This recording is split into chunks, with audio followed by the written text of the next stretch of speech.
नमस्कार, मैं Deepak Sharma Balkrishna educational academy से एक प्रयास सामान्य ज्ञान प्रश्नोत्तरी के डे 7 और डे 8 के श्रृंखला के साथ में मैं आपके समक्ष उपस्थित हूँ। तो आज का पहला प्रश्न है, राष्ट्रीय खेल दिवस कब मनाया जाता है। राष्ट्रीय खेल दिवस 29 अगस्त को मेजर ध्यानचंद के जन्म दिवस के रूप में मनाया जाता है।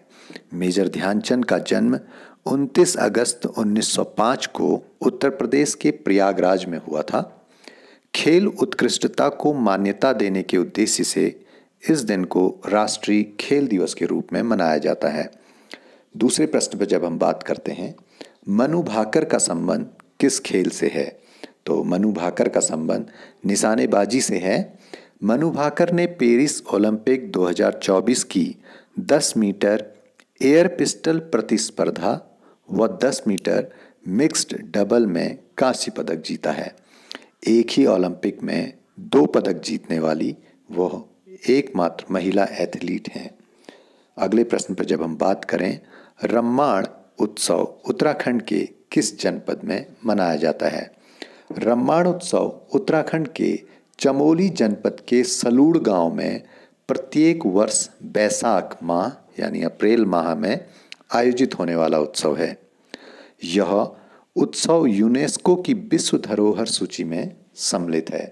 रामायण से जुड़े प्रसंगों के कारण गढ़वाल में इसे रम्माण बोला जाता है।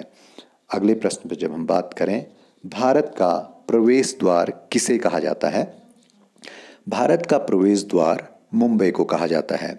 1911 में ब्रिटिश सम्राट जॉर्ज पंचम व महारानी मैरी के पहली बार मुंबई आगमन में इसे बनाया गया था। अगले प्रश्न पर जब हम बात करें, दक्षिण भारत की गंगा किस नदी को कहा जाता है, तो दक्षिण भारत की गंगा कावेरी नदी को कहा जाता है। कावेरी नदी दक्षिण भारत की पवित्र नदी है। यह दक्षिण पश्चिमी कर्नाटक राज्य में पश्चिमी घाट के ब्रह्मगिरी पहाड़ियों से निकलती है।